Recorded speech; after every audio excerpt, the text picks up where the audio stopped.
meetings are worthwhile, you're getting good things out of them, and so we can get more people here. It will help us in developing our youth. So, Amy Moran. Well, like Rita said, my name is Amy Moran, and I have been here for the past 5 years as a middle school history teacher. And for this semester, I am doing my practicum. I'm a student at Butler, Butler. So this is one of those stepping stones to my master's degree. When I first came in January, I gave a needs assessment to the staff. And for grades 4 through 8, what came back was study skills, homework skills, and getting homework turned in on time. So I gave a survey to all students in grades 4 through 8, which is all those bar graphs that you have in front of you, which we'll get to in a moment. What we're going to be doing tonight, I ran through this afternoon, and it took me about 45 minutes to get through this. So I promise I'm going to get you out of here as close to 7 o'clock as I can. So we're going to go over assignment notebooks, a study/homework environment at home, goal setting, questions you can ask your student at the end of the day other than how was your day, and then learning styles and study skills really is what we're going to get down to. In God we trust, everyone else bring data. So you have a lot of data in front of you. There are 50 graphs there, and that's a lot. I'm not going to walk you through it. I trust you all know how to read a bar graph. But it does say at the top what grade level it is for, and the question that was asked on the survey, and these are the averages. To give you an idea of the averages overall for the grades 4 through 8, only 52% of our students in grades 4 through 8 turn their homework in completed and on time. 39% of students are on task during class. Only 48% of our students are organized. 38% of students are distracted. We're going to talk about distractions tonight and how to eliminate them. 48% of our students' grades are the best they feel they can be. 28% of students set goals for themselves. And I really think if we can get more students to set goals for themselves, those percentages of students who are turning homework on time and their grades can be higher. 30% of students have a daily homework plan. We're also going to look at one of those and what that would look like tonight. 35% of students know how to set priorities. 48% of students know their learning style. We're going to talk about why that's important and how you can apply that to study skills. And then 40% of students know 3 different ways to study. Because if you know one way to study, that's awesome, but that can get boring after a while if you're doing it over and over again. So what are some other ways to study? I'm going to throw a lot of information at you guys tonight, and if 1 or 2 things can fit into your home, that's awesome. We're first going to start with the assignment notebook. You guys all know what it is, I hope. If not, please see me. Your student should be writing their homework assignments in it every single day.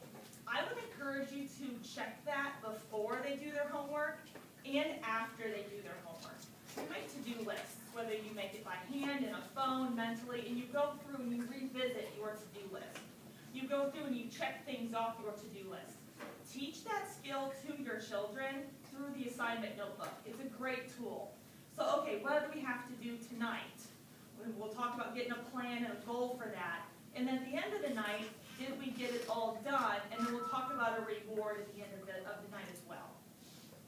Grades 6 through 8, if your student is in the middle school, they should have 90 minutes of homework a night.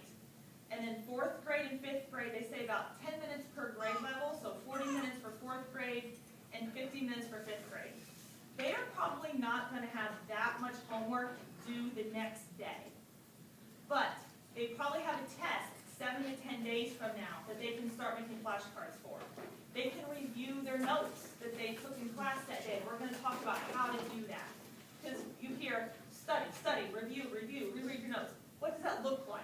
We're going to talk about all of that stuff tonight. Homework and study environments. This is a big thing, especially for children who are gifted or children who are not so gifted. Each child should have this designated study place at home that they can go to every day, and they know it's organized, they know it's neat, and they have all the supplies that they need. On this packet that you have, there is like a pop quiz or a pop inspection for your desk. This is for a pop inspection of your bedroom? Is your bed made? Is your homework done? Is your study space clean? And then you can do a reward, or there can be a consequence as well, depending on the outcome of the pop inspection.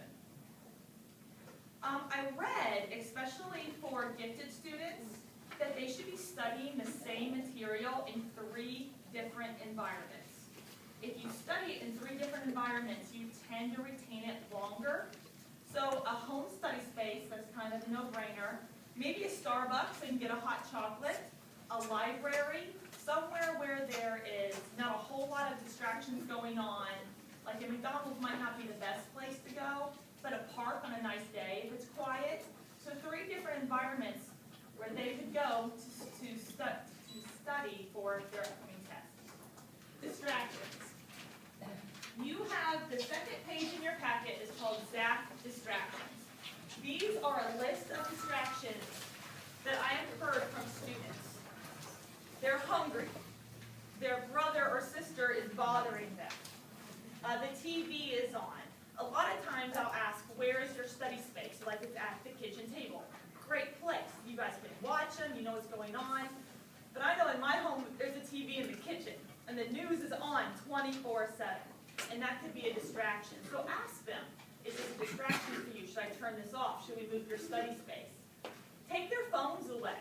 Take their iPads away for just that short period of time while they're doing homework, and that can be a reward or a break that you can give to them later. They're tired. Maybe they have a pet. Or chores.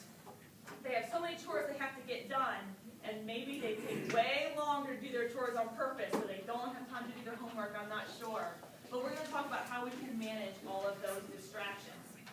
This is a great sheet to do with your student or with your child. You can list distractions. It gives you a good start right there. You can list any extras. And when I did this with 8 gold, I was surprised. They were going off the page with how many distractions they had. And then here are solutions. Brainstorm with your child. What are some solutions that we have to fix this problem? How can we help you be more focused while you're doing your homework? So please address that. The third one you have is beat the clock. And I won't walk you through this. This is something else that you can do, but this is really good for keeping them on task. You have 20 minutes to do flashcards. You have 20 minutes to do math. And after 20 minutes, they get a break, or they get to play with the iPhone for a minute. So this is something else that you guys can use at home. A homework schedule. A lot of times parents will say, my child's in middle school, they know how to do homework by now. They should be responsible by now. That's really not true. At the middle school level is really where they're transitioning between no homework and a lot of playtime to more homework and more responsibilities. They have volleyball practice. They have student council meetings. They have annual fund dinner. And on top of that, they have 90 minutes of homework they have to do. And then they have chores and then the other things that they are responsible for at home.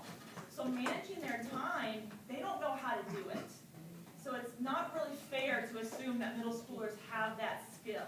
They probably really won't be independent like that until they're juniors in high school, especially that freshman year.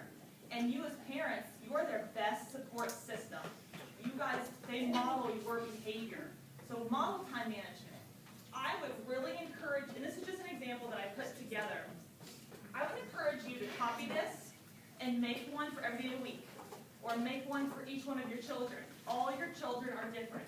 They're involved in different activities. Maybe you have a sporty child, or you have a child that wants to sing in the annual fund dinner, and their schedules are all different. So here you can see I broke homework up. Maybe they don't want to sit there for 90 minutes straight, so they get a little reward like a TV. There's 2 chores in there. My family dinner is in there. And then shower and ready for bed around 9 o'clock because school does start at 7:30, which is super early. So you do have one of these as well in your packet if you haven't found it already. It's right there for you. You can make your own. You can color code it. You can make this as fancy or as simple as you like. The next page that you have is called Ahead of the Game. And this really is a guide to help with the 90 minutes. So if Mr. Hyatt assigns a history test, and you get a review sheet, and this history test is 7 to 10 days away, you guys probably have some sort of calendar in your home. You don't have this one, so sorry. but it's a basic monthly calendar where you're like, okay, here's the day of the history test. We're gonna make flashcards 7 days before. We're gonna study those flashcards for 10 minutes for these 3 nights. So you can teach your children time management and preparation by planning stuff out by the month. So this would be in addition to your assignment notebook. That's a daily to-do list. This is when we look ahead, so we can be ahead of the game. That's kind of where that goes. And the creative job is what you have next, and I just made a sample for you. And this, to a lot of parents, seems very elementary. You know, my kids in the intermediate grade, my kids in the middle school, we're beyond a sticker chart. It still works for middle school students. They eat this up. And you can break this down. So this is an example of an 8th grader's. 20 minutes of Alex. 20 minutes to review their Faith 2000 flashcards. For the daily chore, I listed the daily chore for each day so they know exactly what's expected. You can manipulate this however you want that fits best for your household and for your family. This is just one example of an 8th grader that I put together. Priorities is next, and you do have a set your own priority worksheet to help you out with this. A very low number of students, what did I say? Priorities. Only 35% of our students know how to set priorities. That's a little scary, especially at the age group where they're taking on more and more responsibilities and they're getting involved in more and more activities. So on this side, list everything that needs to be done, everything that's going on. Volleyball practice, basketball practice, annual fun dinner, Faith 2000 test is coming up, I-STEP prep is coming up, everything's going on. And then prioritize it, and you can help them, okay? Your needs should probably go first, your wants should go second. You guys know how to prioritize stuff, you do it every day. Make sure you model that for your children. So for example, if a bill comes in the mail, you would purposely say out loud, oh look, the IPL bill came in the mail. It's a priority that I get this paid before it's late. So I don't have to pay a late bill. They hear that stuff and they see you doing it, so they're gonna model your behavior as well. Goals. And I'm going to push modeling goals on this too. For a student in the grades 4 through 8 developmental area, if they have a bad habit, they have to see that bad habit modeled the proper way approximately 3 times a day for that behavior to turn around, which is a lot. So as teachers, I know as a staff, we try to model good behavior, please and thank you, turn things in on time, set priorities. It's got to carry over to the home as well. So what we do here at Holy Spirit is we set what's called SMART goals. I don't know if your children have come home and told you about that. Specific, it's measurable, it's attainable or action-oriented, relevant or realistic, and time-bound. You can do short and long-term goals. There's a sheet in here moving toward your goals, and there's actually a little graph down here. So let's say that your student wants to improve their grade in math. Test 1, they got a 70%. So you would have a visual where they can draw a bar up to the 70%. All right, what action are you going to do? Get ahead of the game. Get out your monthly calendar. How are we going to structure our 90 minutes? Get out your homework schedule. What are we going to do for test number 2 to be higher than that? And then test 3 and so on and so forth. So you actually have a visual of are we reaching our goals or not, what can we be doing differently. You can do quarter goals, you can do daily goals for homework, you can do short-term goals, whatever will match your needs. This is also something you can model. Maybe some of you guys are trying to lose weight or you're trying to get a promotion. That's something that really, I would like to lose 10 pounds in 3 weeks. That's a little unrealistic, but you know where I'm going. It's specific, it's measurable, it's time-bound, and it's realistic. Yes, I can do all of these. You guys have a copy of this, and I purposely gave you a copy of this. Instead of asking your child, how was your day? And they go, fine. What did you do today? Nothing. All right, here's some things you can ask to get a better answer out of your child. How did you take notes in math class today? How did you take notes in religion class? Get a feel for, are they making lists? Are they making webs? How are you taking notes? Get them to talk about it. Did you tell your did your teachers tell you about any upcoming tests? What is your SMART goal for homework tonight? They'll be shocked you know what a SMART goal is. Did you make eye contact with the teacher today? You'd be surprised. These are all things that you can ask, and if you ask them often enough, maybe eventually we'll start to see a change where students are on task more. They're starting to set goals because you're asking them every day.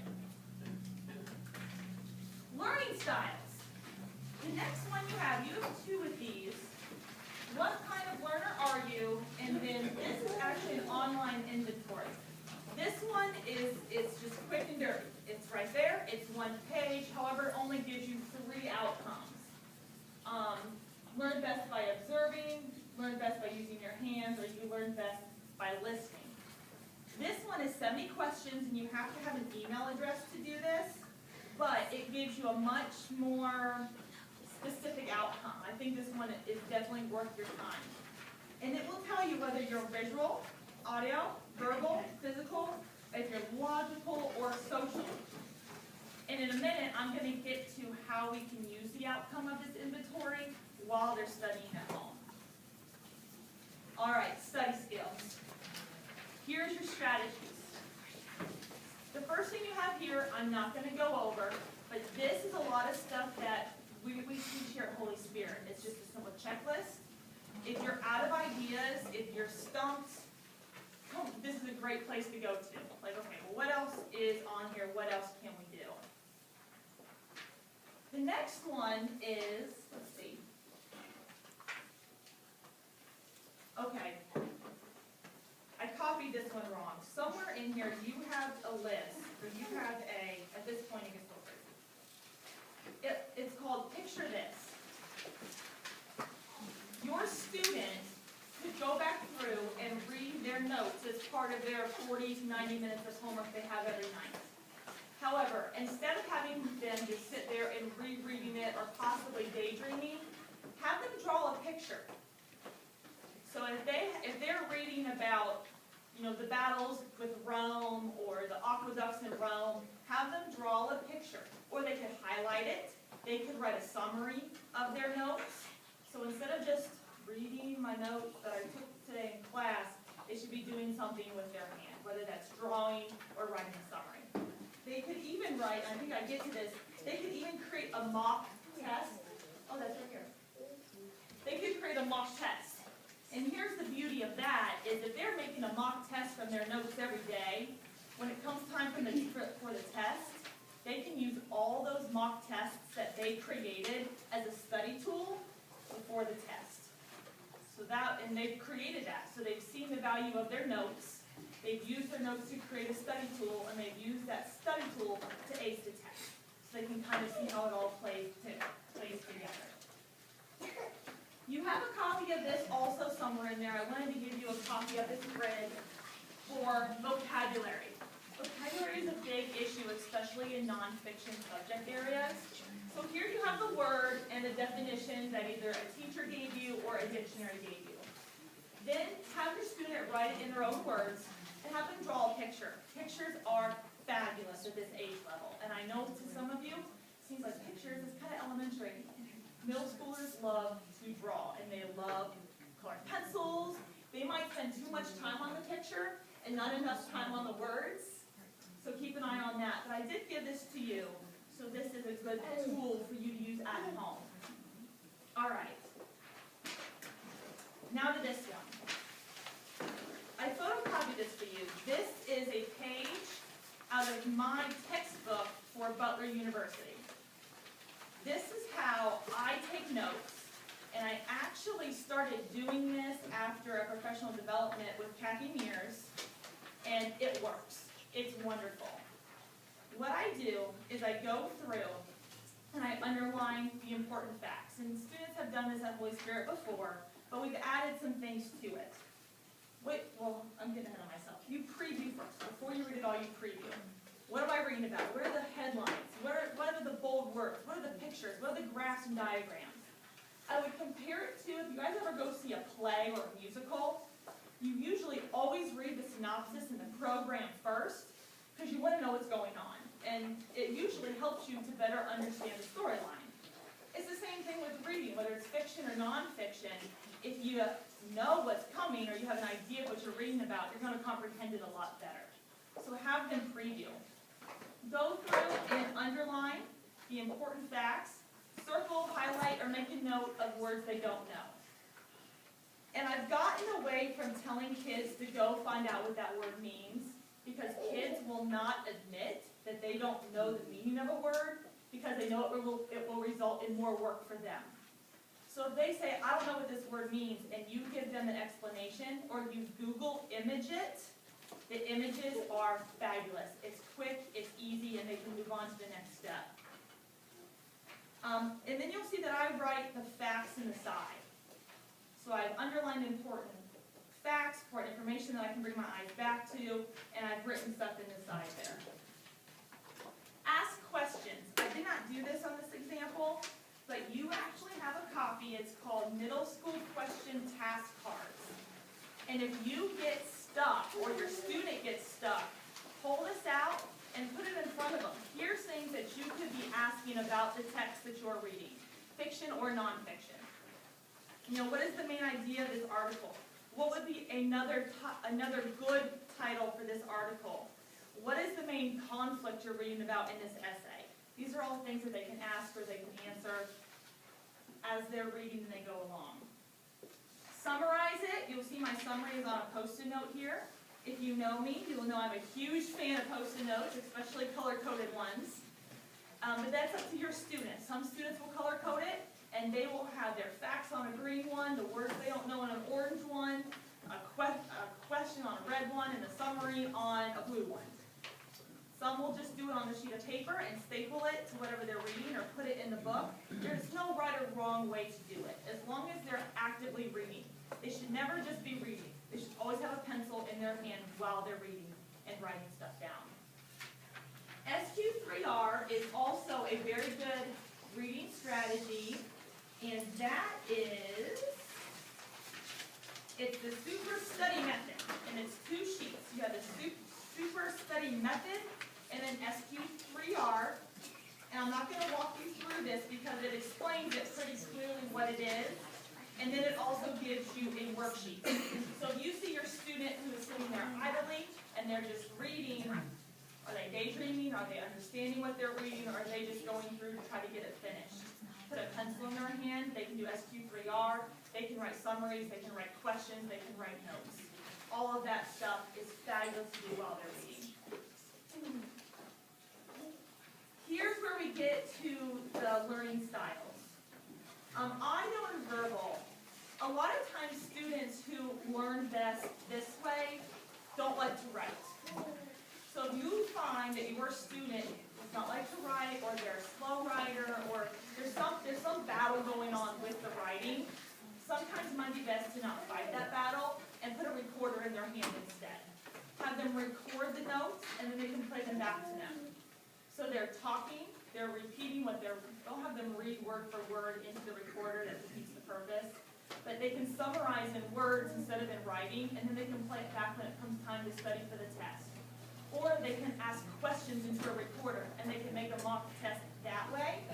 So when it's the night before the test, they can just go back, replay their mock test, and answer it out loud.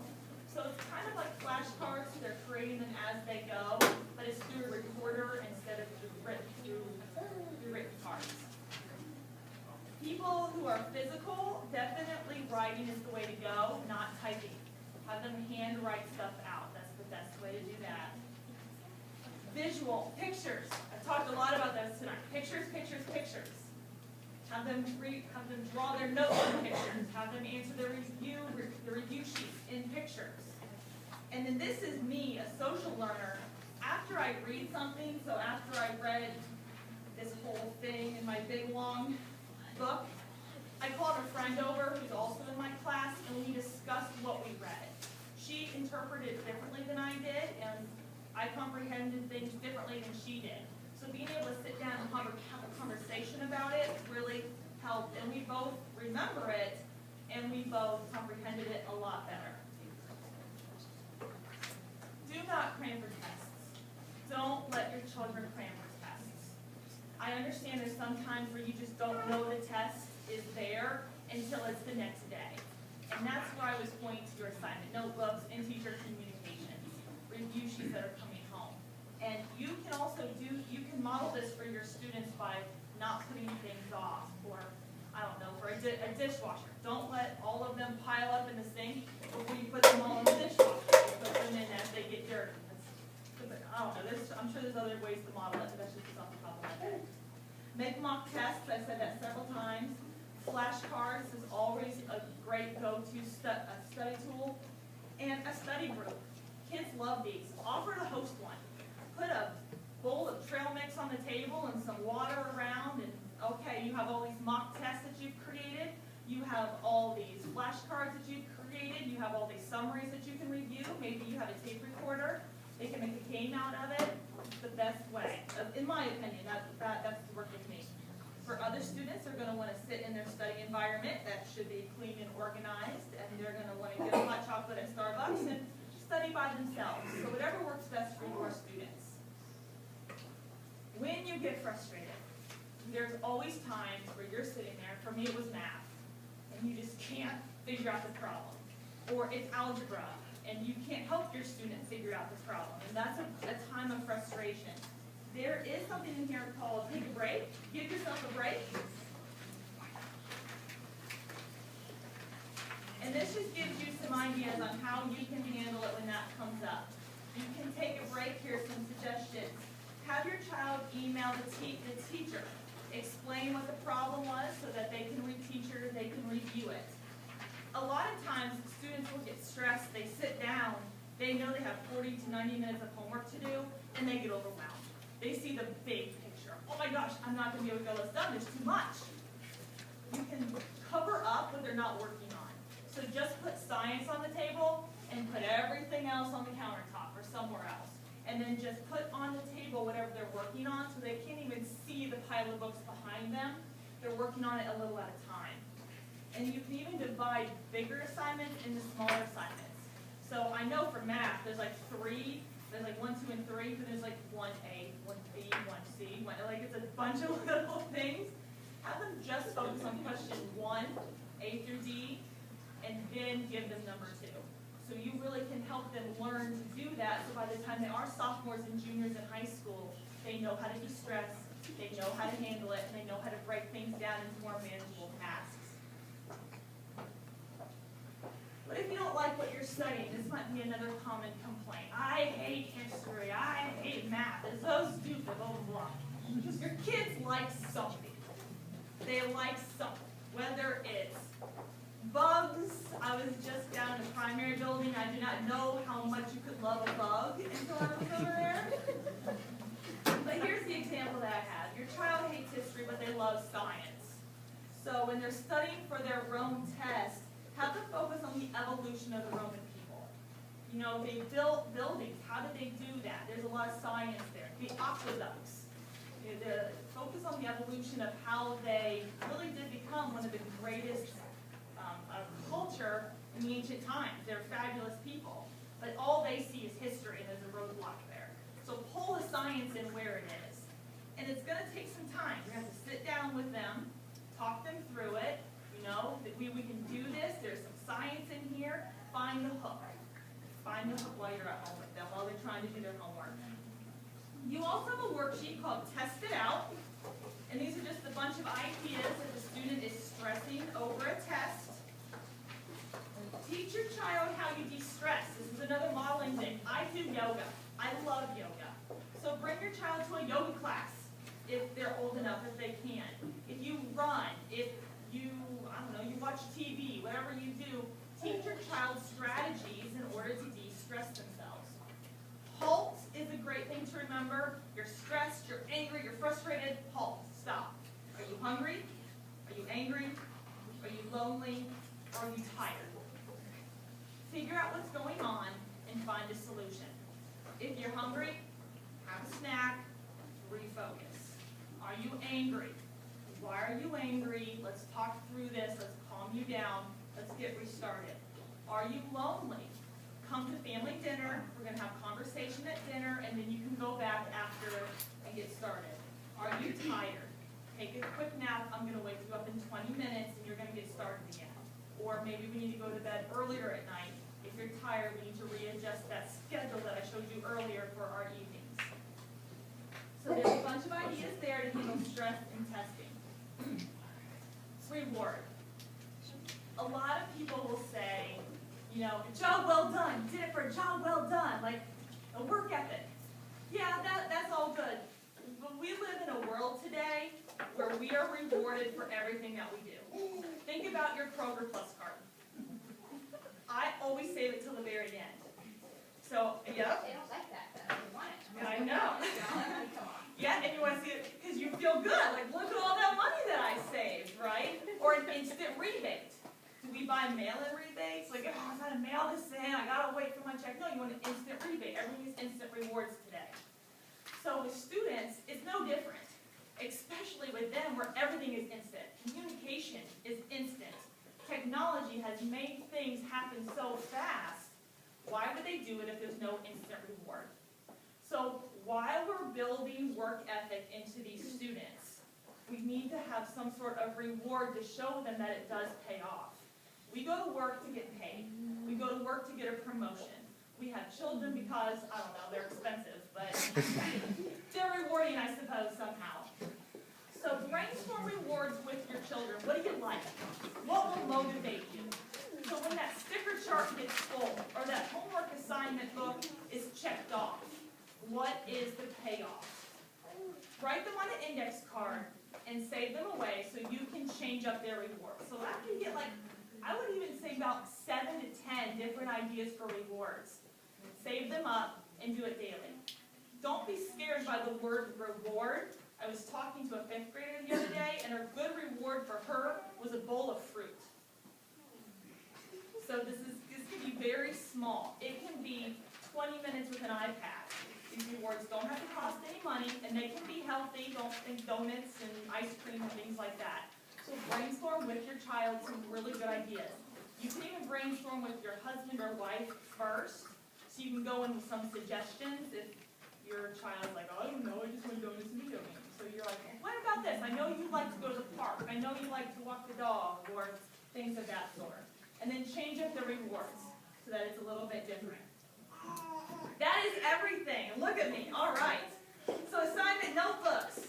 Your study environment. 3 different ones. They should be organized. Do top instructions. Get rid of distractions.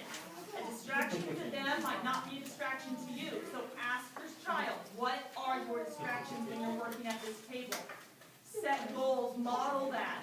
Model priorities. Get a homework schedule for the evening. Ask those questions. When you find yourself asking, how was your day? There should be a red flag that goes off. Oh, shoot. I should be asking something different. Pull that out and look at that stuff. The learning styles, it's a long inventory, or you can do the quick one, depending on your time. And then you have, I think you have a lot of good worksheets and places to start so that your child is doing homework for 90 minutes, and you can guide them. If they're reading, they should be reading with a pencil or a recorder. So you guys have a lot of good resources. I got all these resources, and it is in the very back of your packet, Helping Kids Get Organized. You can find this book on Amazon. It's not very thick, and it's not very expensive. So if you're looking for more, this is where I found most of this stuff. Any questions? Well, Rita and I will be around if you think